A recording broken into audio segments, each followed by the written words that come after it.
ज्याचे गरज ताप वाढे, ज्याचे गरज ताप वाढे, करी काळ पाया पडी, करी काळ पाया पडी, करी काळ पाया पडी, करी काळ पाया पडी,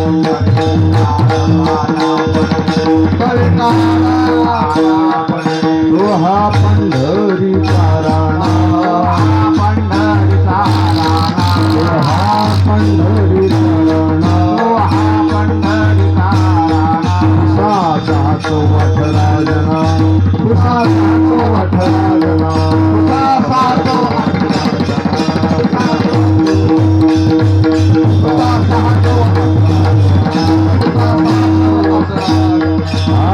चिंतिता जयासी,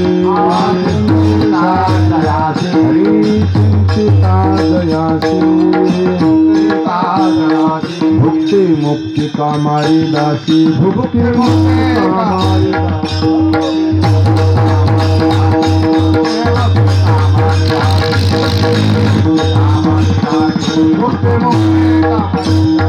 वहा पंढरीचा राणा, पंढरीचा राणा, वहा पंढरीचा राणा, पुसा सात वठराजना, पुसा सात वठराजना,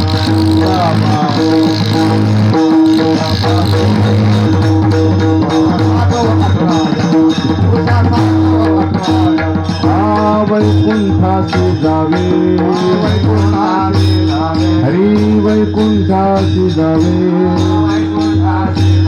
तुका म्हणे ज्याच्या नावे, तुका म्हणे ज्याच्या नावे, तुका म्हणे हा पंढरीचा राणा, हा पंढरीचा राणा, हा पंढरीचा राणा, हा पंढरीचा राणा, उषा सहस वठराजना, उषा सहस वठराजना, उषा सहस वठराजना,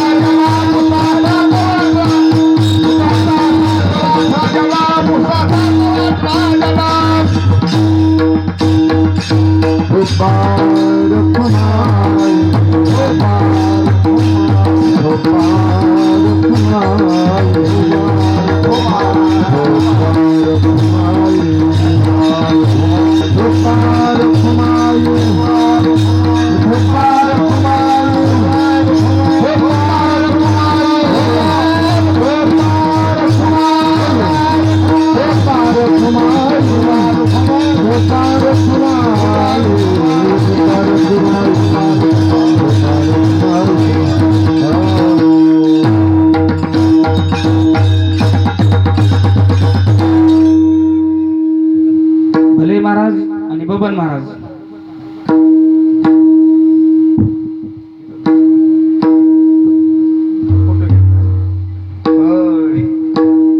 व्हिडिओ शूटिंग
पंढरीचा राणा पुसा 618 जना चिंतिता जयाशी भुक्ती मुक्ती कामारी दासी तो हा पंढरीचा राणा पुसा 618 जना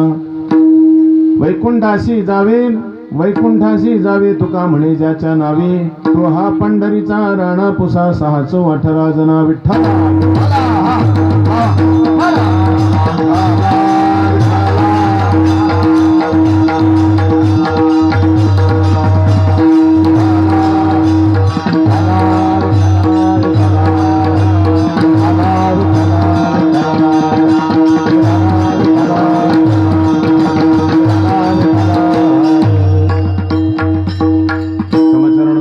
सान्द्रणीलाम्बुदाभं जघननिहितपाणिं मण्डनं मण्डनानां तरुणतुलसीमालाङ्कन्धरं कञ्जनेत्रं सुरेधवलहासं विठ्ठलं चिन्तयामि ॐ नमो ज्ञानेश्वरा करुणाकरा दयाला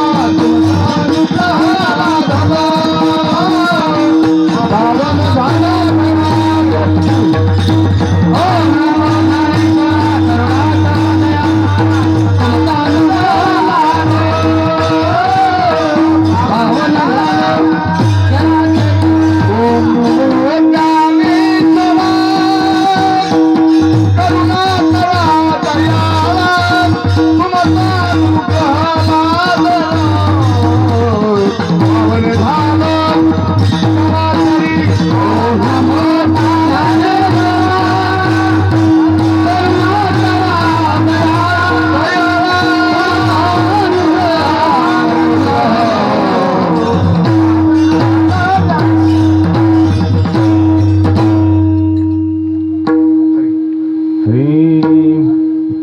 ज्याची गरजता पवाडे कळीकाळ पाया पडे तो हा पंढरीचा राणा पुसा 618 जना प्रस्तुत कीर्तन रूपी सेवेकरता घेतलेला जो अभंग आहे तो आपल्या महाराष्ट्राचे भूषण असणारे संत श्रीमंत जगद्गुरु भगवान संत श्रेष्ठ तुकोबाराय यांचा हा 4 चरणाचा भगवान पांडुरंगरायाच्या सामर्थ्याचं वर्णन करणारा सुंदर असा अभंग आहे. आपण या अभंगावर या प्रसंगी यथामती थोडक्यात चिंतन करण्याचा प्रयत्न करू. या अभंगावर थोडक्यात चिंतन करण्याचा प्रयत्न करू. आज हा जो शिवेचा योग आहे त्याचं कारण प्रतिवर्षी आपल्या इथे हा 1 दिवसाचा कार्यक्रम साजरा करत असतात. गेल्या काही वर्षापूर्वी मंत्रोपदेशाचा कार्यक्रम आपल्या इथे झाला होता. तेव्हापासून आपले सर्व जेवढे भक्त मंडळी आहेत त्या सगळ्यांनी हा कार्यक्रम साजरा करतात. प्रतिवर्षी हा 1 दिवसाचा कार्यक्रम असतो. त्याच संबंधातून आजचाही कार्यक्रम आपण आखला आणि मला थोडा उशीर झाला आणि दुष्काळग्रस्तांना ते निधी वाटपाचा कार्यक्रम खासदार साहेबांनी आग्रह केला आणि मला ते टाळता आलं नाही कारण त्यांनी आपले बरेच कामं केलेले आहेत. त्यांनी कामं केले असताना आपण जर जाऊ नये. पुन्हा दुष्काळग्रस्तांसाठी आहे म्हणजे त्या कामासाठी आपण गेलं पाहिजे. या निमित्तानं मी तिथं गेलो होतो. तो उशीर झाला थोडासा. त्यांनी म्हणे 11:30ला तुम्ही जाऊ शकता. 11ला उद्धव ठाकरे येतील. ते आल्यानंतर बस लगेच तुम्ही 11:30पर्यंत जा. थोडंसं वाटप केलं काही तुमच्या हातानं काही लोकांना दिल्यानंतर. पण ते झालं उशीरच. त्यांना यायला उशीर झाला. आपल्याला माहीतच असते नाही त्यांना उशीर होतो. मला असं वाटलं अगोदर कीर्तन करून गेलो असतो तर बरं झालं असतं. पद्धतशीर झालं असतं पण ते झालं उशीर. आणि मग येताना आज एवढा वेळ झाला. आपण एवढा वेळ बसलात पण तुम्हाला बोर होऊ दिलं नाही म्हणा नाही का. भजनी मंडळाने खूप सुंदर सुंदर गवळणी वगैरे म्हटल्या. खूप आनंद झाला. भारुडांचा कार्यक्रम झाला. असं झाला नसताना नाही का मी जर लवकर आलो असतं ते झाला म्हणजे बरं झालं नाही का. एक तोही कार्यक्रम आपल्याला ऐकायला मिळाला. तर अशा प्रकारचा हा कार्यक्रम त्या संबंधातून ही कीर्तन सेवा आता जास्त वेळ घेत नाही. आता थोड्या वेळामध्ये आपण ही कीर्तन सेवा करण्याचा प्रयत्न करू. ठरा विठ्ठला विठ्ठला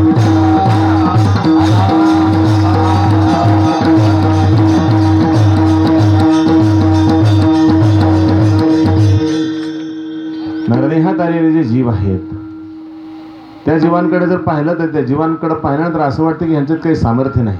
पण फार मोठं सामर्थ्य या जीवात आहे. पण त्यानं जर काही विशेष अशा प्रकारचं कर्म केलं त्यानं जर भक्ती मार्गाला लागला भगवंताची भक्ती जर केली देवाला आपलंसं केलं तर एक फार मोठा लाभ त्याला होऊ शकतो. आणि यासाठी त्याची आपल्याला कल्पना देतात. म्हणून नरदेह दिसायला असा सामान्य आहे. बाकीच्या पशूंचे फार उपयोग असतात पण आपला तेवढा काही उपयोग दिसत नाही. पशु का होत पण या नरका कछूनही होय नाही असं म्हणतात. काही काही पशु जे असतात ना जन्मभर कामाला येतात. जसं बैल वगैरे असतात बिचारे जन्मभर परोपकाराचं काम करतात आणि मेल्यानंतर सुद्धा त्यांच्या चमड्याच्या आपल्याला पायात घालण्यासाठी पन्हैया म्हणजे पायात घालण्यासाठी चपला बुटं वगैरे वाहनं होतात नाही का. म्हणजे पादत्राणं तयार होतात नाही का. आणि मग त्याने त्या उपकारच केला. मेल्यानंतर सुद्धा त्याच्या शरीराचा उपयोग झाला उपकार झाला त्याचा. आपलं मात्र असं आहे की आपण जर भगवंताची भक्ती नाही केली, परोपकार नाही केला, तर आपण कोणत्याच कामाचे नाही. इथं कोणाच्या कामाला आलो नाही तर मेल्यानंतर काय होते याच्या नाही. पुन्हा काही नाही. या शरीराचे म्हणजे 3च अवस्था होतात. विपायी आगीत पडे तरी भस्म होरी उडे, झाले श्वानावर पडे तरी ते विष्ठा, नाही का या चुकी दोही का जा तरी होय कृमीचा पुंजा. जर आपलं शरीर मृत्यूपर्यंत जर समजा अग्नीमध्ये जाळून टाकलं तर राख होते. मग गंगेत नेऊन टाका, कुठं टाकायचे तिथे टाका. आधुनिक लोक म्हणतात ऊसाला टाकलेली बरी, नाही का. गंगेत नेऊन तरी काय होतं, ऊसाला टाकल्यावर तरी काही थोडंफार उत्पन्न वाढलं, नाही का. आता तिथंच उत्पन्न आलं, ह्यांचं बाकी दुसरीकडे कुठं नाही का. तर सांगायचं तात्पर्य असं आहे की ते भस्म होणे उडे आणि झाले श्वानावर पडे. समजा अग्नीत नाही जाळलं आणि एखाद्या वेळेस कुठं जरी पडलं असेल शरीर, तर एखाद्या कुत्र्याने कोल्ह्याने खाल्लं तर विष्ठा तयार होते त्याची, दुसरं काही नाही. आणि तिसरा प्रकार म्हणजे जर पुरलंच समजा ह्याला शरीराला, तर त्याचं आळ्या पडून असे कृमीचे पुंजे होऊन जातात, असं माऊलीचं म्हणणं आहे. म्हणजे आळ्यांचे बुचके होऊन जातात, असे भयानक आळ्या, नाही का. ही शरीराची स्थिती होती आपल्या शरीराची. म्हणजे जिवंत असताना कोणाच्या कामाला आला नाही, मेल्यानंतर सुद्धा कोणाच्या कामाला आलेलं नाही. पण जरी पशु कामाला येत असला तरी पशुपेक्षा सुद्धा एक महान स्थिती माणसाकडे आहे. तो म्हणजे काय, नरकरणी करी तो नरका नारायण होय. जर माणसानं करणी केली तर माणसाचा मनुष्य न राहता मनुष्याचा देव होत असतो. तो एवढं सामर्थ्य त्याच्यामध्ये आहे. म्हणून नरका नारायण होय हे सामर्थ्य शक्ती त्याच्यामध्ये आहे. आणि म्हणून अशा नराला, अशा जीवांना, नरदेहातल्या जीवांना भगवान संत श्रेष्ठ तुकोबाराय सांगतात, तुम्हाला एक फार मोठं भय आहे आणि ते भय कशानंच जात नाही. एक भय आपल्या पाठीमागं सदा. असे व्यवहारामध्ये काही भय असेल की जे कोणाला काही भय बरेचसे असतात, नाही का. कोणाला कशाचं भय, कोणाला कशाचं भय. कोणाला म्हातारपणाचं भय असतं, तरुणाला म्हातारपणाचं भय वाटतं. आपण जर म्हातारं झालो तर मग, नाही का. पहा ना त्या म्हाताऱ्याची काय दशा झाली. एखाद्या म्हाताऱ्याची दुर्दशा पाहिली, त्याची लेकरं त्याला विचारित नसते तर माणसं म्हणतात, पहा ना बिचारायचं काय झालं, आपलं तसं झालं तर, नाही का. भीती असते, नाही का. भय वाटतं ना माणसाला, नाही का. कशाचं भय वाटेल काय ना. आपल्याला समजा एखाद्या दुसऱ्या गाडीला धडक बसली असेल तर आपण गाडीत बसलेले सुरक्षित पण तरी आपल्याला भय वाटतं, नाही का. उगं एखाद्याची धडक बसली, रे सावकाश चालव रे बाबा, ड्रायव्हरला लगेच आपला आदेश असतो, सावकाश चालव बाबा, जरा उशीर लागलेला परवडते पण दमानं जाऊ दे, नाही का. असं म्हणतो. भय असतं माणसाला, प्रत्येकाला भय. कोणाला कशाचं, कोणाला कशाचं. निदान काही नाही झालं तर चोराचं भय असतं रात्रीच्या वेळेला, नाही का. 4 पैसे जवळ आणलेले असते तर चोराचं भय असतं. काही ना काहीतरी भय असतं. आता एखादा माणूस जर पदावर गेला असेल मोठ्या, तर आपलं पद जाईल का काही, याचं सुद्धा भय असतं, नाही. अनेक प्रकारचे भय असतात. पण सगळ्यात मोठं भय, सर्वांना असणारं भय, ते म्हणजे मृत्यूचं भय आहे. आणि त्याला फार मोठं भय म्हणलेत, नाही का. अजा मेला पंजा मेला, बाप मसना नेला, देखत नातू पंतू तोही तैसा झाला. मग काय करा, उठा जागा पाठी, भयाली मोठी पंढरी वाचून तुझा ठाव नाही कोठी. फार मोठं भय तुमच्या आमच्या पाठीमागे लागलं. ते काहींच्या लक्षात आणि काहींच्या लक्षात नसतं. पण भगवान संत श्रेष्ठ तुकोबाराय सर्वांच्या ध्यानात आणून देतात, आपल्या पाठीमागे मोठं भय लागलेलं आहे. आणि ते भय जर निवृत्त करायचं असेल, मृत्यूचं भय, तो जो काळ आहे तो सारखा टपून बसलेला आहे, सारखं वाट पाहतो, नाही का. आयुष्य मोजावया बैसला मापारी, तू कार्य व्यवहारी संसाराच्या, तो मोजत बसला आयुष्य. तो सावधान आहे, आपण बेसावध आहोत. यासाठी तो काळ जो आहे आपल्यावर टपलेला आहे, तो केव्हा घेऊन जाईल काही सांगता येत नाही. पण तो काळ सुद्धा आपल्याला, आपण त्याच्या पायाला लागण्यापेक्षा त्यानं आपल्याला आपल्या पायाला लागावं. कारण मरणाचं भय आलं की माणूस कोणाचे पाय धरतो, नाही का. काही करा पण मला वाचवा, नाही का. डॉक्टरचे पाय धरीन, एखादा सोबत आलेला माणूस, बाबा तुझ्या पाया पडतो रे बाबा, तू काही कर पण मला इथं आणलंस तसं काही पण वाचवण्याचा प्रयत्न कर. काय लागायचं ते लागू दे, नाही का. पाय धरतो म्हणजे मृत्यूच्या भयानं आपण इतरांचे पाय धरतो, काळाचे पाय धरतो. परंतु एक क्षण असा येईल की जो काळ सुद्धा आपल्या पायाला लागेल. पण त्यासाठी करावं काय लागेल, त्या अभंगाच्या पहिल्या चरणातून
पवाडी कळीकाळ पाया पडे.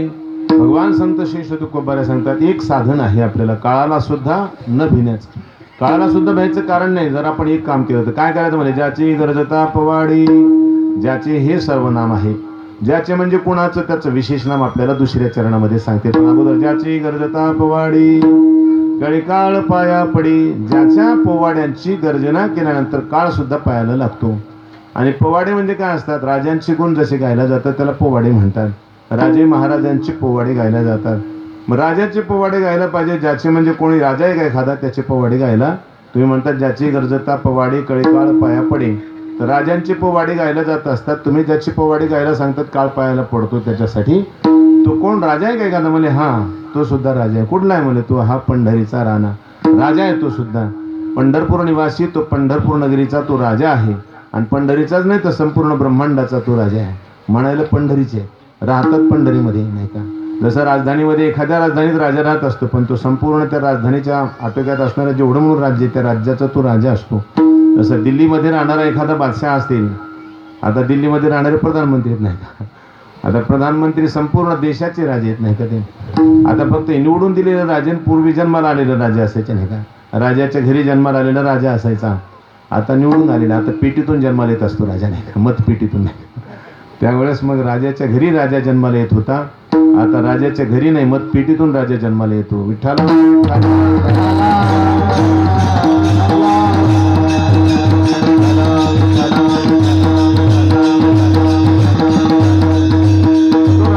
एखाद्या राजधानी नगरीत राहत असतो, पण त्याचं राज्याची मर्यादा जशी सर्वत्र असते तसं राजधानी नगरीमध्ये पंढरपुरामध्ये राहणारे पंढरीचे राजा ते राहतात तिथे, परंतु ते संपूर्ण ब्रह्मांडाचे स्वामी आहेत. संपूर्ण ब्रह्मांडात त्यांचं राज्य. राजधानी जरी पंढरपूर असलं, राजधानी जरी वैकुंठ असलं, तरीही पण त्यांचं राज्य मात्र संपूर्ण ब्रह्मांडभर आहे. आणि अशा प्रकारचे जे राजे ज्याची गरजता पवाडी, मग पवाडे राजाचे गात असतात. मग राजाचे पोवाडे गाणे म्हणजे राजाचे गुण गाणे, राजाच्या सामर्थ्यांचं त्यांच्या शौर्य धैर्याचं वर्णन करणे म्हणजे पोवाडे नाही का. त्यांचे शौर्य धैर्य वगैरे जे आहे त्याचं वर्णन करणं म्हणजे पोवाडे. आता पोवाडे गर्जना करायला पाहिजे असा शब्द वापरला. ज्याची गरजता पवाडे, गरजता शब्द वापरलाय. ज्याचे गाता पवाडे असे म्हणले असे तर हळू स्वरात जमलं असतं, मंत्र सप्तकात जमलं असतं नाही का. पण गरजता म्हणलेत म्हणजे तार सप्तकातच पाहिजे. आणि पोवाडा बहुतेक असं खालच्या स्वरात आवडत नसतं नाही का. पोवाडा असा मंत्र सप्तामध्ये हळू जर गायला लागलं तर नाही जमत नाही का. असं उंचच पाहिजे ते चौथ्या पट्टीमध्ये, आणि ते पुन्हा उंच स्वरात जेवढं डबल होईल तेवढा डबल गायला पाहिजे नाही का. आणि जेवढं उंच गायला जातं तेवढं चांगलं वाटतं नाही का. म्हणून जे उंच गाणारे गायकच नाही ते जास्त प्रसिद्ध आहेत. हळूहळू म्हणणारे आपले आहेत धकवाधकवीचं काम नाही.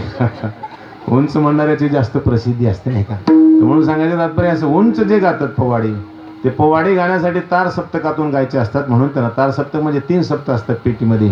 पहिलं सप्तक 7 असतात ना, सारे गम प ध नि सा, हे 7 पहिले असतात सुरुवातीला. तर ते खालचा स्वर असतो एकदम, त्याच्यानंतर मध्यम स्वर असतो त्याला मध्य सप्तक म्हणतात नाही का. शेवटी तार सप्तक, मंद्र मध्य आणि तार नाही का. तर हे 3 सप्तक असतात. तर तार सप्तक म्हणजे एकदम उंच नाही का, त्याला स्वर लावायला जरा चांगलंच ताकदच पाहिजे नाही का. जर ताकद नसेल तर स्वर फाटतो म्हणे का, कोणीकडे जातो मग ते काही गोड वाटत नाही. मग त्याच्यापेक्षा हळूहळू म्हणलेलं बरं नाही का. येतच का लगेच विठ्ठला विठ्ठला.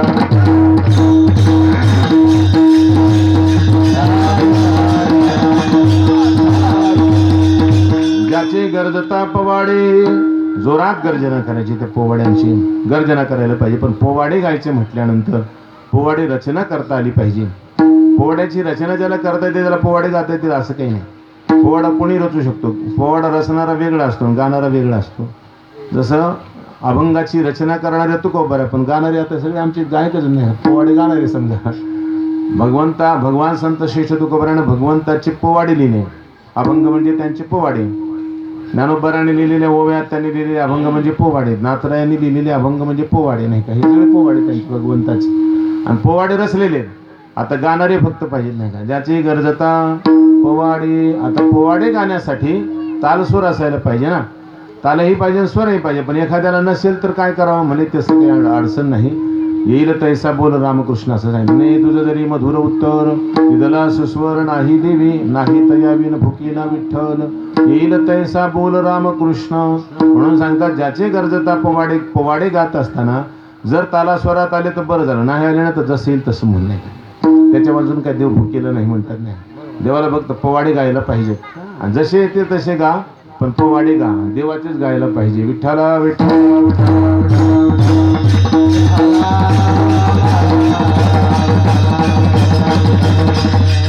इथं राजाचे पोवाडे गायल्यानंतर राजा प्रसन्न होऊन त्या पोवाडे गायकाला म्हणजे शाहीरला भरपूर दक्षिणा देत होता नाही का, भरपूर धन देत होता. ज्या शाहिराचे पोवाडे आवडले तो शाहीर श्रीमंत झाला म्हणायचं नाही का. राजा त्याला पाहिजे ते द्यायचं, मागेल ते द्यायचं नाही का. जमीन जुमला पैसा अडका सोनं नाणं जे मागेल ते. त्याचं कारण का तो प्रसन्न झाल्यानंतर तो काय देईल ते सांगता येत नाही. इथं परमात्मा जर प्रसन्न झाले, आम्ही त्यांचे पोवाडे गायले तर काय करतील म्हणले, काही बाकीचं काही देऊ का नाही देऊ, पण ज्याच्यामुळे आम्हाला भय तो काळ सुद्धा आमच्या पायाला लागतो हे मात्र निश्चित होतं. भगवंतानं काही द्यायचं की नाही द्यायचं तो प्रकार वेगळा आहे. ते द्यायला लागल्यानंतर ते किती देतील त्याचा अंदाज नाही, कारण ते देतात ते हजारो हातानं देतात द्यायला लागल्यानंतर. आणि हजारो हातानं द्यायला लागल्यानंतर घेणाऱ्यानं घ्यायचं किती नाही का. देणारा 1000 हाताचा द्यायला लागला तर घेणाऱ्यानं 2 हातानं घ्यायचं किती नाही का. नाही का. अनंत असते देता कमला कराने, किती घेशील मानवा तू दुकराने, मोरपंत म्हणतात नाही का. आणि अनंत असते नेता कमलावर आणे, किती धरीशील मानवा तू दोकराने नाही का. समजा देणारा 1000 हाताचा आहे, तसं नेणाऱ्याला सुद्धा 1000 हात आहेत बरं का. नेणारा तोच आणि देणारा तोच. देताना 1000 हाताने देतो तेव्हा घेणं होत नाही माणसाला. किती घ्यावं 2 हाताने, आपल्याला हात घ्या 2 आणि तो द्यायला 1000 हाताने किती घ्यावं नाही. इकडचं घ्यावं का तिकडचं घ्यावं का तिकडचं घ्यावं नाही का, परेशानी नाही का. 1000 हाताने द्यायला लागला आणि नेताना न्यायला ते 1000 हाताने नेतात, किती धरावं माणसाला नाही का. न्यायला लागले की बस नाराज झाले तर नेतात 1000 हातानं आणि प्रसन्न झाले तर देतात 1000 हातानं. 1000 हातानं द्यायला घेणं होत नाही आणि नाराज झाल्यानंतर 1000 हातानं न्यायला तर धरणं होत नाही. किती धरावं, शेवटी जातच जे जायचं, काही करणं होत नाही आपल्याला काही चालत नाही. म्हणून असा परमात्मा प्रसन्न झाला तर काय देईल, बाकीचं तर देईल काय द्यायचं. पण एक सगळ्यात मोठं भय जे आहे त्या भयाची निवृत्ती होईल. जो काळ आपल्याला आतापर्यंत धाक देत होता तो काळ आपला धाक मांडील आणि आपल्या पायाला लागेल. म्हणून सांगतात कळी काळ पाया पडी. काळाने मोठ्या मोठ्याला आपल्या चपाट्यात घेतलेलं नाही का. मोठ्या मोठ्यांची सुद्धा कालगणना करत आहे काळ आणि त्यांची सुद्धा वाट पाहतो. घडी घडी काळ वाटे याची पाही, अजूनही किती आहे अवकाश. सावधान अशा प्रकारानं काळ त्याचा अवकाश पाहतो, कुणाचं किती राहिलंय ते. आपलं मोजायला काय अवघड जात नाही का. 100 वर्ष काय नाही का, नाही का. आपलं मोजायला काय अवघड जात नाही का. हे पैसे मोजा बरं, काय सांगायला पैसे 100 रुपये येतात त्याला काय मोजायचं. 100 रुपये देतात मला त्याला मोजा म्हणजे, त्याला काय मोजायचं. अहो 1,00,000-2 लाख असावं म्हणजे मोजायचं काम पडा नाही का. आपलं मोजायचं कामच नाही का. 1,00,000-2 लाख रुपये येतात ते 10,000 रुपयाच्या नोटा, 1-1-2-2 रुपयाचे चिल्लर आहे. अशी जर मोजायचं असेल तर ₹1,00,000 मोजायला उशीर लागेल. आता इथं काय मोजायला उशीर लागणार 100 रुपयाला तसं नाही का. तसं इथं आपल्या 100 वर्षाच्या आयुष्याला मोजायला काय वेळ लागणार आहे त्याला काय अवघड आहे का काय. पण मोठे मोठे जे आयुष्यात किचकट आयुष्य नाही का, ज्यांचं वर्षाची गणना करत असताना किचकट आहे त्यांचं सुद्धा आयुष्य मोजतो तो नाही का. घडी घडी काळ वाटे याची पाही. आपलं 100 वर्ष म्हणजे काहीच नाही. आता इंद्रदेवाचं आयुष्य पाहिलं तर 71 चौकडे आयुष्य, केवढं मोठं आयुष्य आहे ते. किती कठीण आहे तेवढं मोजायला, पण ते सुद्धा लक्षात ठेवतो. ते एखादं विसरलं तर विसरतच नाही. विसरून कसं काय नाही का. बरोबर ते क्षणाक्षणाची गणना असते, तासाची गणना असते, बरोबर गणना करतो तो. आणि 71 चौकड्या म्हणजे एक चौकडी 43,20,000 वर्षाची असते. तुमचे आमचे 43,20,000 वर्ष म्हणजे एक चौकडी.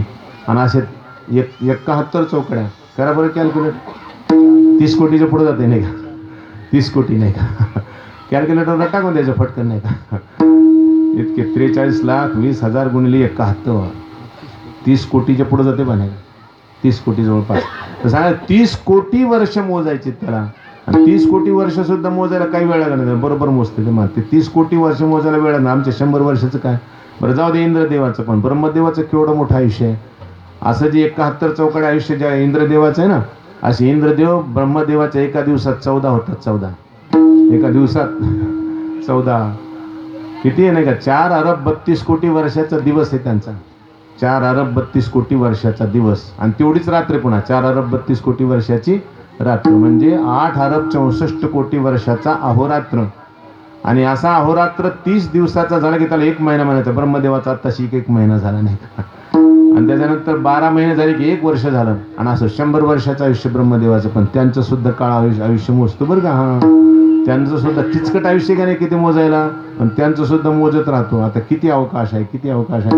मग आपलं 100 वर्षाची गणना करायला काय अवघडे बोल नाही का. आपलं काहीच नाही का. चुटकेसरची होऊन जातं त्यांचं लगेच घेऊन जातो. आली आणि गेली नाही का.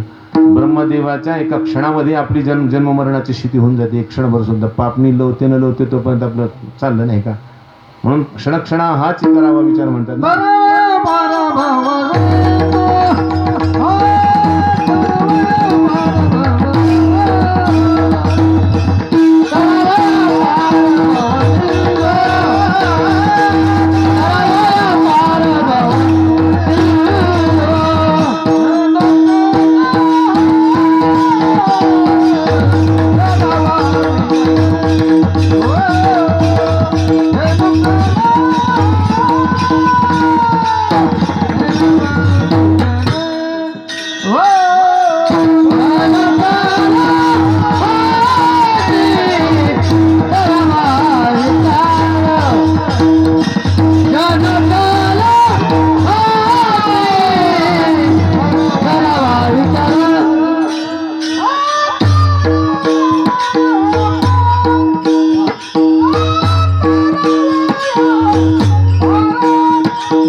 करावा विचार करावया पार भव सिंधू. म्हणजे आपला त्यांचा क्षण म्हणजे आपलं आयुष्य नाही, कारण आयुष्यभर भगवंताचा विचार करायला पाहिजे. पुन्हा एका ठिकाणी सांगतात ना, देवाची द्वारी उभा क्षणभरी. क्षणभरी म्हणजे आयुष्यभरी, आपलं आयुष्य. आणि ब्रह्मदेवाचा एक क्षण म्हणजे आपलं संपूर्ण आयुष्य आहे. आयुष्यभर जर आपण भगवंताच्या द्वारात उभं राहिलो, म्हणजे भगवंत प्राप्तीच्या साधनेमध्ये जर स्थिर राहिलो, तर मग त्यावेळेस आपल्याला कुठे तिन्ही मुक्ती चारी साधी. आयुष्यभर भगवंताचं चिंतन करावं लागेल, त्यावेळेस तिन्ही मुक्ती चारी साधी. क्षण म्हणजे तिथं आपला क्षण नाही, त्यांचा क्षण नाही. त्यांचं क्षण म्हणजे आपलं समग्र आयुष्य. तर मग विचार करा, अशा महान महान आयुष्य ज्यांचं आहे, त्यांच्या सुद्धा आयुष्याची गणना करायला काळ जरा मागं पुढं पाहत नाही, आणि त्यांना सुद्धा आपल्या चपेट्यात घेतल्याशिवाय राहत नाही. पण जो भक्त भगवंताच्या पोवाड्याची गर्जना करतो, त्याच्या मात्र हा पायाला लागतो. म्हणून सांगतात, ज्याची गर्जता पवाडी कळीकाळ पाया पडे. पाया पडलं का कोणाच्या? तुकोबारा म्हणजे कोणाचे मला माहित नाही, माझ्याच पाया पडला नाही का. जगा काळ खाय आम्ही माथा दिला पाय. दुसऱ्याचं कशाला सांगू म्हणले नाही का, माझंच सांगतो म्हणले. आपल्याला मात्र सांगता येणार नाही ते, आणखी नाही का. आपल्याला जेव्हा होईल त्याच्यापर्यंत तेव्हा सांगते, पण सध्या आपण त्यांचा अनुभव सांगू शकतो, आपला नाही. विठ्ठला विठ्ठला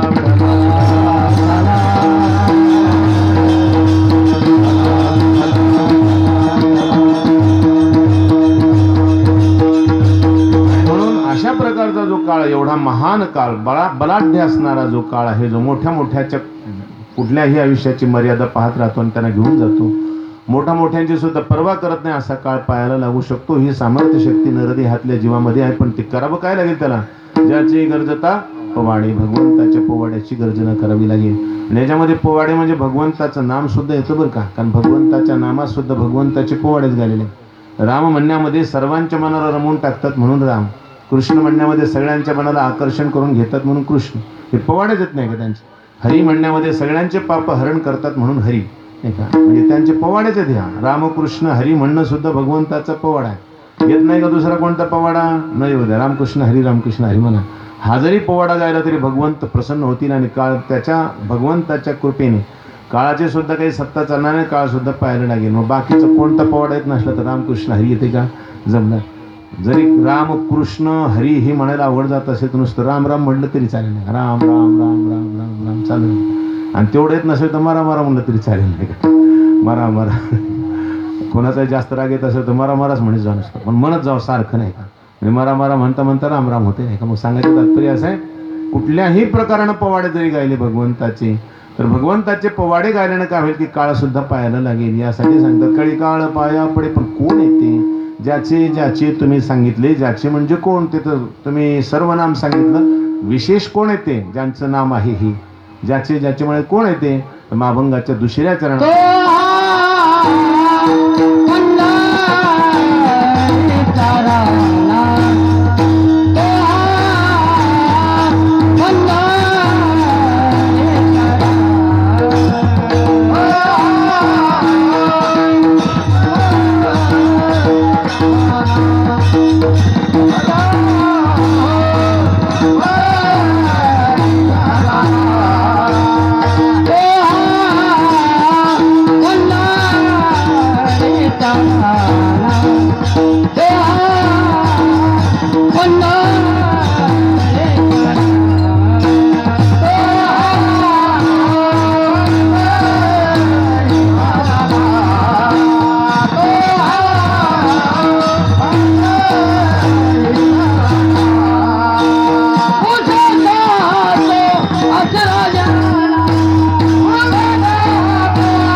पंढरीचा राणा पुसा 6 चौ 18 जना.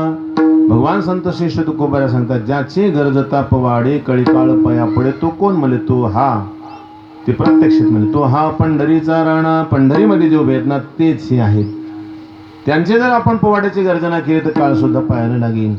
हे मी सांगतोय म्हणले, पण मी सांगतो ते माझ्या मनानं सांगत नाही, कारण हे माझं मत नाही. हे असं शास्त्रसंगत मत आहे.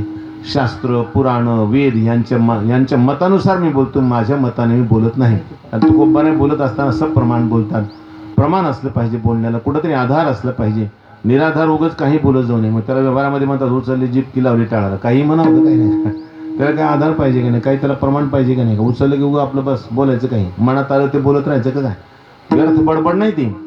त्या बडबडीमध्ये तात्पर्य ते बोलतात, त्या बोलण्याच्या पाठीमागं आधार आहे, म्हणून त्याला पुराव्याचं बोलणं म्हणायचं नाही, कसं प्रमाण बोलणं आहे. आणि अशा प्रकारच्या बोलण्यासाठी तुकोबारे ते प्रमाण सांगतात. कशाच्या आधारावर म्हणतात तुम्ही तुकोबारे म्हणजे पुसा. कुणाला पुसा म्हणजे 6 शास्त्रांना पुसा. चौ म्हणजे 4 वेदांना पुसा. 18 जणांना विचारा म्हणजे 18 पुराणांना विचारा. 6 चौ 18 जना. 6 शास्त्र, 4 वेद आणि 18 पुराण. 4 वेदी जाण 6 शास्त्रीकार. 18 ही पुराणे हरिसी गाती. नाही का सगळे चालले. 6 चौ 18 जना. तर सांगायचं तात्पर्य असे, हे 4 जण 6 जण 18 जण हे जे आहेत हे सर्व भगवंताचे पोवाडे गाणार आहेत. आणि ह्यांच्यामुळे ह्यांनी सांगितलं की हे गायल्यानं काय होईल, तर कळीकाळ पाया पडेल असं त्यांनी सांगितलेलं आहे. म्हणजे माझ्या मनाचं बोलत नाही, माझ्या मताचं बोलत नाही. गुरुवारी गुरुजी रंगनाथ महाराज परभणीकर म्हणायचे, म्हणून आमचे स्वामीजी सांगायचे, ते म्हणायचे माणसानं पुराव्यानं बोललं पाहिजे.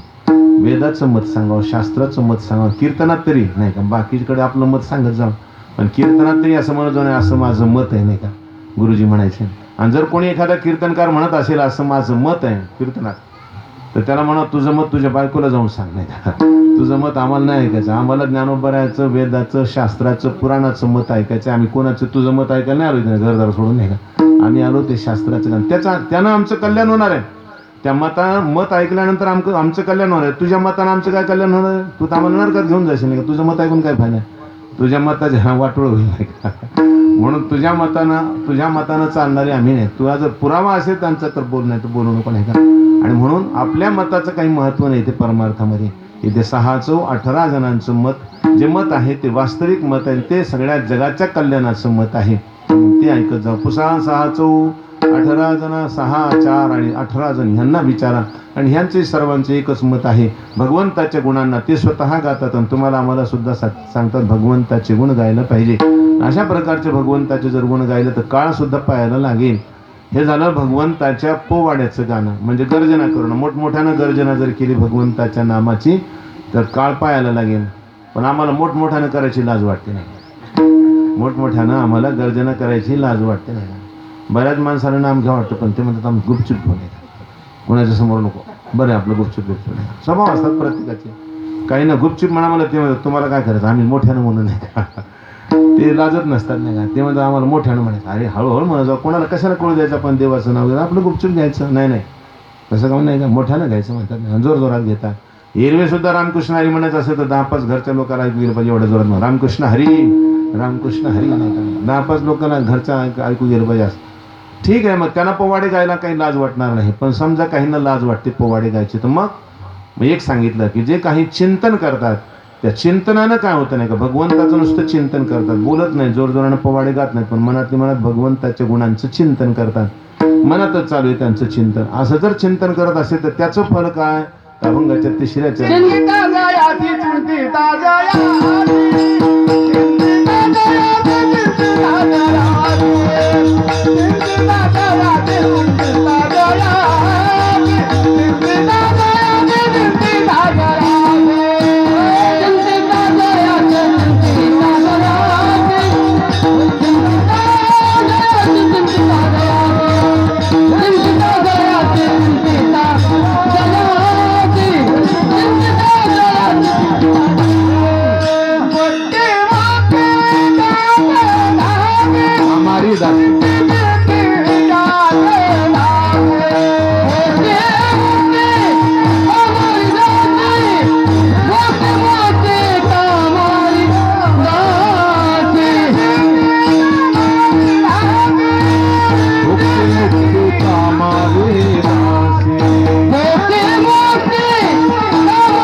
दासी भुक्ती मुक्ती कामारी दासी. भगवंताचं जर आम्ही चिंतन केलं, हे कोणाला कळत नसतं, आपल्यालाच माहित असतं, देवालाही कळतं आपण केलेलं चिंतन. आपलं चिंतन आपल्याला माहित आणि आपल्या अंतराला जाणणारा जो परमात्मा त्याला माहिती आहे. तो अंतरात्मा आहे सर्वांचा, म्हणून त्याला माहिती. न सांगता तुम्हा कडू इति अंतर विश्वी विश्वंभर परिहार क्षीण लगे. देवाला म्हणावं लागत ना, देवा मी का नाही तुमचं सकाळी दररोज काकडं भजन करतो. एक दिवशी गेला होता आणि दररोज करतो म्हणतो, नाही का. 4 महिने केला आणि चातुर्मास केला, मग देवा आम्ही का नाही दररोज तुमच्या काकडा भजनाला जात असतो. देव मग तुम्हाला माहिती कधी जातोस ते, नाही का. हे जरी नाही म्हणले ते देवाला माहिती आहे ना. हा, त्या वरच्या देवाला माहिती आहे. हा, मग सांगायचं तात्पर्य असं आहे, ते हो म्हणले तरी नाही म्हणले तरी, नाही का, पण ते देवाला माहितीच नाही. अंतरीचं कळतं त्यांना, म्हणजे चिंतन देवाला कळतं ना, आपण आपल्याला कळतं. आपण केलेलं चिंतन आपल्याला माहिती आहे आणि आपण केलेलं चिंतन भगवंताला माहिती आहे. बाकीच्या कोणाला कळत नाही, हे दोघांनाच माहीत असतं. आणि अशा प्रकारचं जे चिंतन आहे त्या चिंतनाचं फळ काय सांगतात. भुक्ती मुक्ती कामारी दासी. भुक्ती म्हणजे भोग आणि मुक्ती म्हणजे मोक्ष. भोग आणि मोक्ष, हे लोकांमध्ये भोगाला महत्व आहे आणि परलोकात गेल्यानंतर मोक्षाला महत्व आहे. मोक्ष सर्वात श्रेष्ठ. आणि हे लोकांमध्ये जे शास्त्रविहित भोग आहेत ते महत्वाचे. शास्त्राने जे विहित भोग सांगितले तेच भोग घ्यायला पाहिजे. शास्त्रविरुद्ध जर भोग घ्यायला गेला माणूस तर नरकाला जावं लागत असतं. म्हणजे मनाला वाटेल ते आवासावा नाही कोणते ऐश्वर भोगायचे, मनाला वाटेल ते करायचं. मग शास्त्राने जे सांगितलं तेच करायचं, शास्त्राच्या अतिरिक्त काही वागायचं नाही. पण ते सुद्धा भोग मनसोक्त मिळतात, पण भगवंताची कृपा झाल्यानंतर त्यांचं चिंतन केल्याने. 36,000 वर्षपर्यंत राज्य करणं तोंडचं खेळ आहे का, नाही का. 36,000 वर्ष. आता त्या काळात आयुष्य तशाच प्रकारचं होतं, नाही का. 1,00,000 वर्षाचं आयुष्य होतं, त्याच्यामध्ये 36,000 वर्ष त्यांनी राज्य केलं. म्हणजे आपले 36 वर्षच समजा, नाही आपले 36 वर्ष म्हणजे त्यांचे 36,000 वर्ष. त्या काळात आयुष्याची मर्यादा तशी होती ना, म्हणून त्यांना ते तेवढं होतं, नाही का. सत्ययुगामध्ये 1,00,000 वर्षाचं आयुष्य असायचं म्हणतात मानवाला. आणि म्हणून त्यांनी 36,000 वर्ष राज्य केलं ध्रुव महाराजांनी. आणि त्यांनी भगवंताचं चिंतन केलं. चिंतन केल्यामुळे त्यांना भोग मिळाले. म्हणजे 36,000 वर्षपर्यंत निष्कंटक राज्य. तरी पण कमी नाही झालं. 7 पंचवार्षिक योजना म्हणजे थोड्यात काय, नाही का. 7 पंचवार्षिक योजना पूर्ण अगदी म्हातारच झाली की समजा ते राज्य करता करता, नाही का. राज्य करायला बहुतेक 20-21 वर्षी लागतो. आता तर मला वाटतं नेत्यानं तिकडे जायचं म्हणल्यानंतर निदान 25-30 वर्षाच्या पुढेच लागते ना, आधार, नाही का. 25-30 वर्षाच्या नंतर. आणि त्याच्यात ग्रामपंचायतच्या सदस्यापासून सुरुवात असल्यावर आमदार व्हायला किती वर्षी लागते, नाही का. पांढरी केस झाल्यावरच नाही, नंतरच नंबर लागतो, नाही का. याच्यानंतर म्हणजे म्हातारे झाले ना. आता पुन्हा का 36 वर्ष म्हणजे पूर्ण एकदा ज्यावेळेस मिळालं तर म्हातारा होईपर्यंत, नाही का, त्याला राज्य मिळालं समजा. तर सांगायचं तात्पर्य 36,000 वर्षपर्यंत राजवैभव भोगायचं आणि त्याच्यानंतर पुन्हा मोक्षपद, नाही का. ध्रुवपदाची प्राप्ती करून घ्यायची, ज्या पदाला कधी क्षय नसतो. यद गतवान निवर्तन्ते तद्धाम परमम. अशा प्रकारची परमपदाची प्राप्ती होते भगवंताचं चिंतन केल्याने. म्हणून चिंतिता जयासी भुक्ती मुक्ती कामारी दाशी. भोग म्हणजे भुक्ती आणि मोक्ष म्हणजे मुक्ती, नाही का. आपल्याला मुक्ती सुद्धा पाहिजे, भुक्ती सुद्धा पाहिजे. आपल्याला इथं भुक्तीची गरज आहे, भोगांची आवश्यकता आहे, पण आपल्याला मोक्षाची सुद्धा गरज आहे बरं का. काही माणसं म्हणते सगळ्याला भोगच पाहिजे, तो मोक्ष नाही पाहिजे. पण मोक्ष सुद्धा पाहिजे, लक्षात घ्या. आपल्याला सुख पाहिजे की नाही. सुख सगळ्यांना पाहिजे ना. कसं पाहिजे, थोडंसं पाहिजे का, एवढं एवढं नाही ना. एवढं पाहिजे का, एवढं मोठं पाहिजे ना. असं हा जेवढे मोठे करता येईल तेवढे करायचे. एवढं मोठं सुख पाहिजे ना. एवढं म्हणजे आकाशाहून सुद्धा व्यापक असं सुख पाहिजे. आणि ते सुख म्हणजे मोक्ष. तसं सुख प्राप्त होणं म्हणजे मोक्ष आहे. आणि ते सुख फक्त भगवंताकडे. त्या भगवंताची प्राप्ती झाली म्हणजे मोक्ष. एवढं मोठं सुख मिळाले की ज्या सुखापेक्षा कोणतं सुख मोठं नाही, त्याला म्हणायचं मोक्ष. आणि असं दुःख जाते की त्या दुःखाचं कधी तोंडच पाहायला मिळत नाही. त्रिविध तापांची झाली बोळवण देखिला चरण वैष्णवांचे. त्रिविध तापाची बोळवण होऊन जाते. त्रिविध ताप कुठल्याच प्रकारनं राहत नाही, कोणत्याच प्रकारचं दुःख शिल्लक राहत नाही. आणि कुठल्याच प्रकारनं कधीच दुःख येणं शक्य नाही. एकदाच्या दुःखानं काळ केलं तर पुन्हा तोंडच पाहायला मिळत नाही, त्याचं पाहायलाच मिळत नाही. केलं कायमचं जातं ते दुःख, याला म्हणायचं मोक्ष. दुःखानं कायमचं घर सोडून जावं आणि सुखाने घर सोडून कधी जाऊच नाही, अशा प्रकारची स्थिती त्याला म्हणायचं मोक्ष. आणि तो कुणाला नको आहे, सगळ्यांना पाहिजे. आणि मग त्यांना कशाने मिळेल ते मोक्ष, म्हणजे चिंतिता जयासी भुक्ती मुक्ती कामारी दाशी. मोक्ष मिळेल, पण इथलं काही मिळेल का, इथलंही मिळेल नाही. इथे घाबरू नका, इथलंही ऐश्वर्य मिळेल आणि तिथं सुद्धा मोक्ष प्राप्त होईल. म्हणजे दोन्ही गोष्टी इहलोकातच मोक्षाचा अनुभव आपल्याला घेता येईल. की महान सामर्थ्य शक्ती भगवंताच्या चिंतनात आहे. आणि म्हणून सांगतात चिंतिता जयासी भुक्ती मुक्ती कामारी दासी. कोण आहे ते, असं कोणाचं चिंतन आहे ते. जयाशी चिंतिता म्हणजे कुणाशी, म्हणजे तो हा पंढरीचा राणा पुसा साचो 18 जना विठोबा रखुमाई.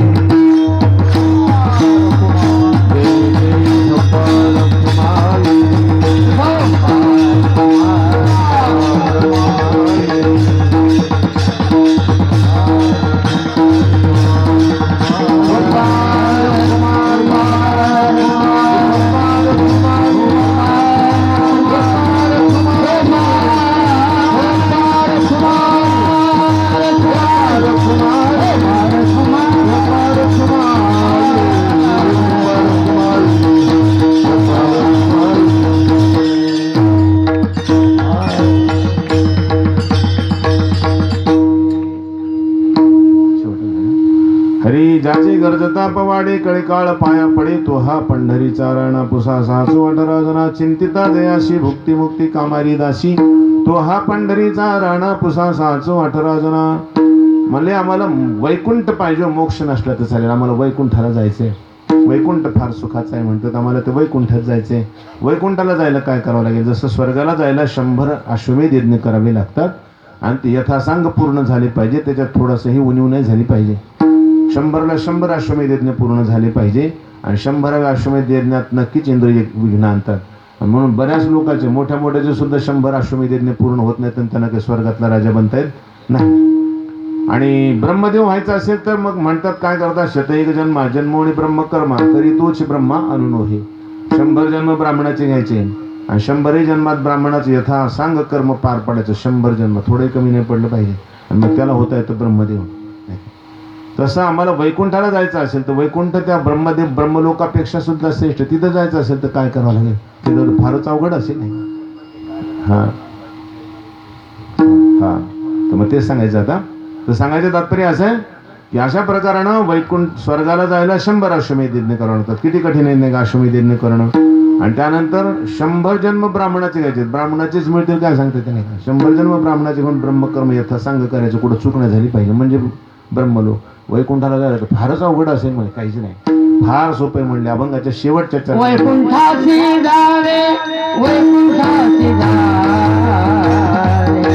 वैकुंठाची जावे वैकुंठाची जावे वैकुंठाची जावे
वैकुंठाची जावे तुका म्हणे ज्याच्या नावे. भगवान संत श्रेष्ठ तुकोबाने सांगतात वैकुंठाला जाण्यासाठी फारसे सायास करायचे नाही का. वैकुंठा जावया तपाचे सायास नाही का. हा लागे जीवा नाश करणे बहु नाही का, जीवाचा नाश करावा लागतो असं म्हणतात. पण इथं तेवढं काही करायची गरज नाही तुकोबाने सांगतात. वैकुंठाला जायला काहीच सायास नाही म्हणतात. कसं आहे, वैकुंठाशी जावे तुका म्हणे ज्याच्या नावे, ज्याचं केवळ नामस्मरण केले की नामस्मरणाने वैकुंठ प्राप्त होतं. मग यज्ञ इतकं अवघड नाही, ब्रह्मकर्म करणे इतकं सुद्धा अवघड नामस्मरणाचा प्रकार नाही. नामस्मरण कुणालाही जमतं. पुन्हा आता ब्रह्मकर्म करण्याचा अधिकार ब्राह्मणालाच, यज्ञ करण्याचा, अश्वमेध यज्ञ करण्याचा अधिकार क्षत्रियांनाच, बाकीच्यांना नाही. मग आपल्याला तर नाहीच ना, स्वर्गही नाही आणि ना ब्रह्मलोक नाही. मग आपल्याला काय, मग आपल्याला सुद्धा वैकुंठ आहे, त्यांच्यापेक्षा सुद्धा मोठा पण नाम घेतल्या नाही. मग कुणाला म्हणजे सगळ्याला, गरीबाला, श्रीमंताला, लहानाला, मोठ्याला, ब्राह्मण, क्षत्रिय, वैश्य, शूद्र जे कोणी असतील ते, त्या सर्वांना सकळासी येथे आहे अधिकार, कलियुगी उद्धार हरिनामी, हरिनामाने सर्वांचा उद्धार होतो. एवढा महान लाभ आपल्याला भगवंताच्या नामानं मिळतो. ज्याच्या नावानं जाता येतं असा कोण येतो, हा पंढरीचा राणा नाही का, तो परब्रह्म परमात्मा, पांडुरंग परमात्मा ते आहेत ज्यांचं केवळ नाव घेतल्याने जीवाला वैकुंठ प्राप्त करता येतो. अशी वैकुंठाची प्राप्ती करून देणारा एक सहज साधन, सहज उपाय जर कोणी असेल तर तो आहे भगवंताचं नाम. आणि ते कोणत्या भगवंताचं नाम म्हणजे, तो हा पंढरीचा राणा पुसा 618 जण केवळ भगवंताचं नाम घेऊन वैकुंठात गेलेले असे कितीतरी भक्त आहेत नाही का. आणि केवळ काही काही नाही तर जास्त घेतलंच नाही, उगं मरता कार्टेच्या निमित्तानं देवाचं नाव घेतलं तरी वैकुंठाला गेले नाही का. पुत्राची या मिशे नष्ट म्हणे नारायण, पण त्यासाठी विमान पाठविले. कुठल्यासाठी विमान पाठवलं? दिल्लीला नेलं नाही, वैकुंठाला नेलं नाही. विमान आलं पण दिल्लीसाठी नाही, तिकडंच एकदम वैकुंठाला नेण्यासाठी विमान आलं. कोणाला? तर नष्ट पुरुषाला. कोण होता तो? अजामिळ. पुत्राची या मिशे नष्ट म्हणे नारायण, त्यासाठी विमान पाठविले. विमानात बसून त्याला घेऊन गेले आदरानं वैकुंठ धामाला. उगं मरता भगवंताचं नाम घेतलं. भगवंताचं नाम घेतल्याने वैकुंठ प्राप्त होतो. अशा प्रकारचं सामर्थ्य त्या भगवंताच्या नामाचं आहे. वेळ झालेला आहे, पण एक प्रसंग सांगतो थोडक्यामध्ये, लगेच सेवा समोर करून टाकतो. अखंडानंद स्वामीजींनी नाम महिमा म्हणून एक छोटासा ग्रंथ लिहिलेला आहे. त्या ग्रंथामध्ये त्यांनी एक दृष्टांत सांगितला. 2 भाऊ होते म्हणले, आणि 2 भावांपैकी एका भावाला जरा परमार्थ खूप आवडायचा आणि एकाला बिलकुलच आवडत नव्हता. बिलकुल म्हणजे बिलकुलच नाही. त्यांना सदैव भजन करायचं, नामसंकीर्तन करायचं, आलेल्या साधू संतांना भोजन द्यायचं, त्यांची सेवा करायची. आणि हे घरी महाराज आला की हे पळून जायचं बाहेर. एक क्षणभर तोंड सुद्धा पाहत नव्हतं ते महाराजाचं नाही. ते असं डोळे झाकूनच बाहेर पडल्यासारखं पडायचं. दिसलं तर काहीतरी अनिष्ट होईल असं वाटायचं. ते महाराज दिसला तर नाही का, इतकं विचित्र होता. आणि त्या दुसऱ्या भावाला, मोठ्या भावाला इतकं प्रेम त्या साधू संतांविषयी, इतकं प्रेम भगवंताविषयी, खूप प्रेम. म्हणजे ह्याला काहीच नाही. हे संत घरी यायचे, त्यांनी त्यांची व्यवस्था करायची. त्या मोठ्या भावाने सांगायचं, माझा लहान भाऊ फार विचित्र भाऊ, तो कधी देवाचं नाव घेत नाही. महाराज त्याला एखादी दिवस तरी देवाचं नाव घ्यायला लावून त्याचं जीवन कल्याण होऊन जाईल, जीवनाचं कल्याण होईल. पण हे महात्मे म्हणायचं, तर काय करू, आम्हाला वाटते म्हणायला लावा, पण ती समोरच येत नाही ना, वाराच लागू देत नाही, तर सांगावं काय त्याला नाही का. समोर आलं तर माणूस सांगेल का नाही, समोरच नाही आल्यावर काय सांगावं त्याला. जराही वारा लागू देत नाही, कोणीकडे पळून जाते कळतच नाही. काही दिवसानंतर एक पंजाबचे महात्मा आले होते. संन्यासी महात्मा होते. धडधाकट शरीर होतं, जबरदस्त शरीर. तिकडं शरीर जबरदस्तच असतात नाही का. त्याचं कारण दूध दही वगैरे भरपूर खायला असतं ना त्यांना नाही का. ते विकत नसतील नाही का, खात असतील नाही का. विकत नसतील मला रामभाऊ हसू नाही का. त्याला फार आनंद झाला. ते मला आणखीन झालं नाही कीर्तन, मला नाही मस्त झालं बा मला, आता मी यायलो आता म्हणजे ये नाही का. काहींना आनंद झाला आणि काहींना वाटत काय आणखी संपलंच नाही का, आम्हाला वाटलं संपलं असेल नाही का. दोन्हीकडून परेशानी नाही का.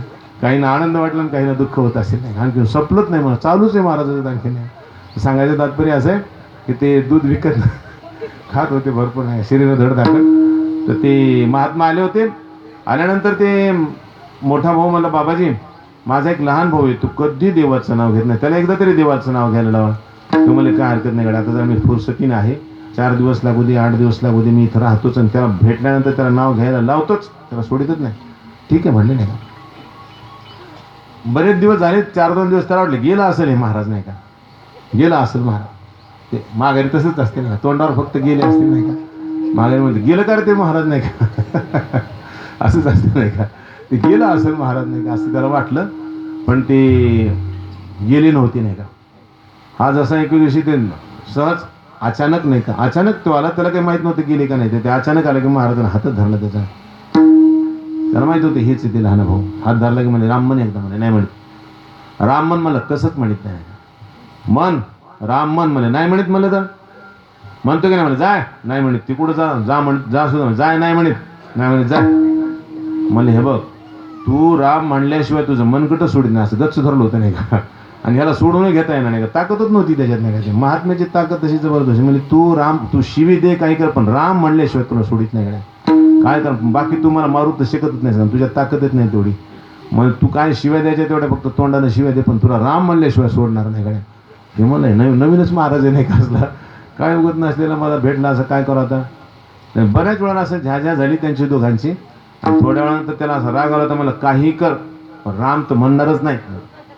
काय म्हणलं काही कर पण राम तर म्हणणारच नाही म्हणले, जाय आता जाय झालं काम म्हणले आता नको म्हणू, काम झालं राम तर म्हणणार नाही म्हणून राम म्हणला की नाही जाय. पण एक लक्षात ठेव, हे जाता जाता सांगितलं हे बघ हे नाम कोणाला विकू नको बघ, काही भावात विकू नको, कोणी काही देतो मला तरी देऊ नको हे नाम. ठीक आहे मला ह्याला काय त्याची किंमत माहिती पण झालं ते जन्मभर पाप करत गेला, फक्त एकच रामनामाचं पुण्य होतं, मेल्यानंतर यमराजानं जेव्हा त्याचं पुण्य पाहिलं ते एक रामनामाचं पुण्य होतं, बाकी सगळं पापच पाप होतं.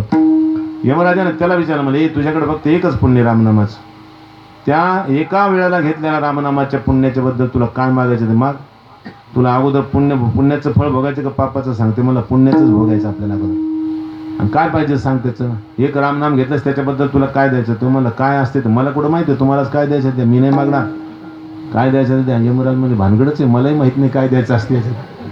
यमराज म्हणले अरे तू माग ना बाबा, काय मग आपल्याला मागायचं नाही, तुम्हाला काय द्यायचं द्या, आपण नाही मागणार नाही, काय असेल तर तुम्हालाच माहिती आहे. हे म्हणले आपल्याला माहित नाही तर काय करावं, मग इंद्रदेवाकडे त्याला हात सोबत घेतलं, इंद्रदेवाकडे गेले यमराज.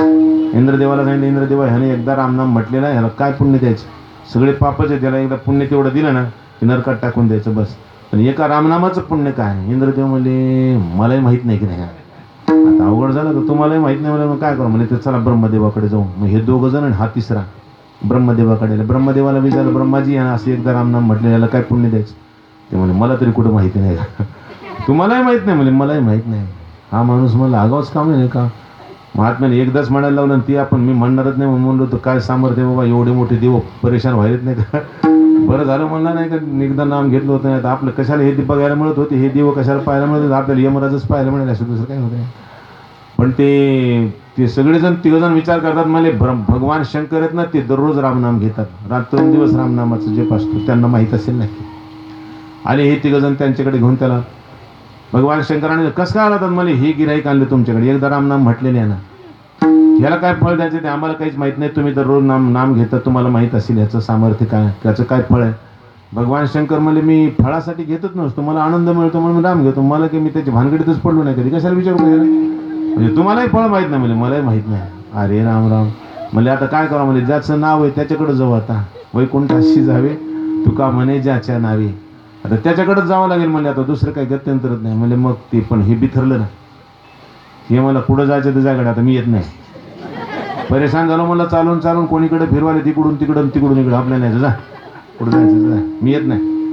ते म्हणजे बाबा एवढंच चल ना ते एकदाच फक्त, आता कोण मग यायचंच नाही मला आपल्याला, काय कुठं विचारून यायचं द्या काय द्यायचं द्या मला नाही यायचं, पागल तर होतच ना ते का यायचंच नाही मला. मग देव म्हणले अरे तसं करू नको बाबा, काहीतरी तसं चल आता एवढं नाही जमत मला आपल्याला येत नाही. हे म्हणजे आता कसं करावं, ह्याला तर न्यावत लागेल तिथं, नाही तर नाही नेलं तर कसं सांगतील देऊ.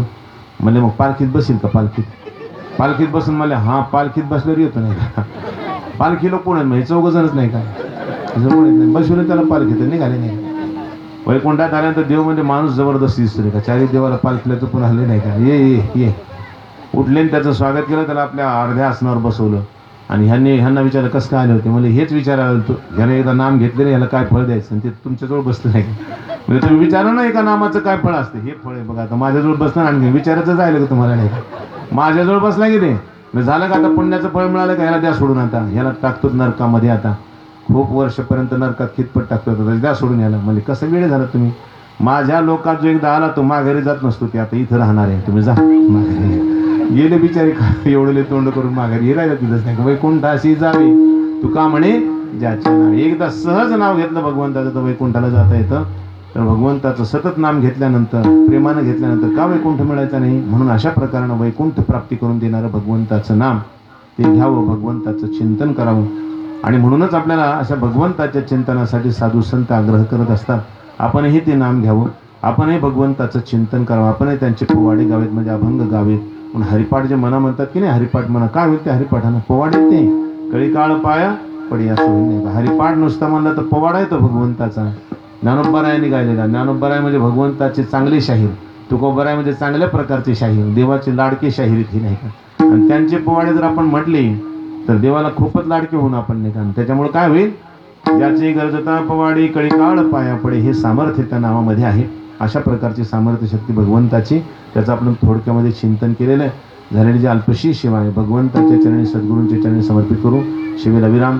आज आपले इथं जमलेले हे सगळे भाविक भक्त, आपले समग्र गावकरी, आपल्या गावातले जेवढे गावकरी आहेत, ह्या गावकऱ्यांना एक सूचना आहे, ती म्हणजे अशी की प्रतिवर्षी भगवान ज्ञानेश्वर माऊलींचा जो समाधी सोहळ्याचा उत्सव आपण रोडीपाटी येथे साजरा करत असतो, ते त्या 9 तारखेपासून 16 तारखेपर्यंत साजरा होत आहे. 20 वर्ष झालेत त्या सोहळ्याला प्रारंभ होऊन. आणि 20 वर्षापासून आपल्या परिसरातले गाव जशी मदत करतात, तसं आपलं गावही 20 वर्षापासून सर्व प्रकाराने मदत करत असतात. याही वर्षी आपल्या पत्रिका आणून दिलेल्या आहेत, आपण मदत कराल, कारण यावर्षी जरा कठीण परिस्थिती आहे. ज्यांना जमेल त्यांनी करा, जर अवघड असेल तर राहू द्या नाही का. पण ज्यांना जमणं शक्य आहे त्यांनी मदत करावी अशी सर्वांना विनंती करा. गेल्या किती वर्षापासून, जवळपास 20 वर्ष झाले, त्या 20 वर्षापासून आपण मदत करत आलात आणि आजही आपण मदत करत आहात आणि सरळ हाताने आपण मदत करत आहात, याबद्दल तुम्हाला धन्यवाद. आजच काही लोकांनी इथं आपल्या इथं ही यादी दिलेली आहे, ज्यांनी आपल्याकडे पैसे जमा केलेले आहेत. ती नावं आता पंकज भाऊ सांगतील, याच्यानंतर एकदम माऊलीचं भजन झालं की पंकज भाऊ सांगतील. आणि आपण आता माऊलींचं एकदा भजन करू आणि त्यानंतर मग साल होईल, कारण आलेले भजनी मंडळी नाही का. ज्ञानेश्वर माऊली माऊली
वैकुंठासी जावे.